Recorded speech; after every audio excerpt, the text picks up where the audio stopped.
গত মৌসুম পর্যন্ত এএফসি দুইটি ক্লাব কম্পিটিশন আয়োজন করত। প্রথমটি হচ্ছে ক্লাব র্যাঙ্কিং শীর্ষে থাকা দলগুলোকে নিয়ে হতো এএফসি চ্যাম্পিয়ন্স লিগ, আর নিচের সারির দলগুলোকে নিয়ে হতো এএফসি কাপ।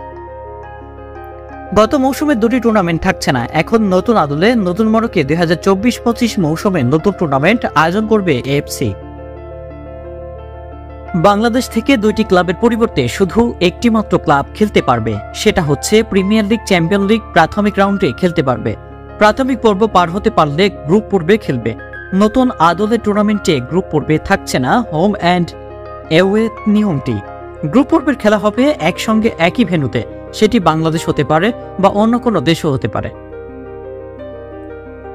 দুর্ভাগ্যজনক হচ্ছে র্যাঙ্কিং এর বিচারে 3 স্তরের টুর্নামেন্টের মধ্যে বাংলাদেশের ক্লাব রয়েছে সবার নিচে তৃতীয় স্তরের টুর্নামেন্টে। এটির নাম দেওয়া হয়েছে এফসি চ্যালেঞ্জ লিগ। দ্বিতীয় স্তরে রয়েছে চ্যাম্পিয়ন্স লিগ 2 এবং র্যাঙ্কিং এর শীর্ষে থাকা ক্লাব খেলবে প্রথম স্তরে চ্যাম্পিয়ন্স লিগ এলিট টুর্নামেন্টে। এশিয়ার ক্লাব র্যাঙ্কিং এর অবস্থান অনুসারে 3 স্তর ভাগ করেছে এফসি। ক্রমানুসারে সবচেয়ে নিচে রয়েছে বাংলাদেশের ক্লাব, ভারত রয়েছে সবার উপরে, তাই ভারতের দুটি ক্লাব খেলতে পারবে।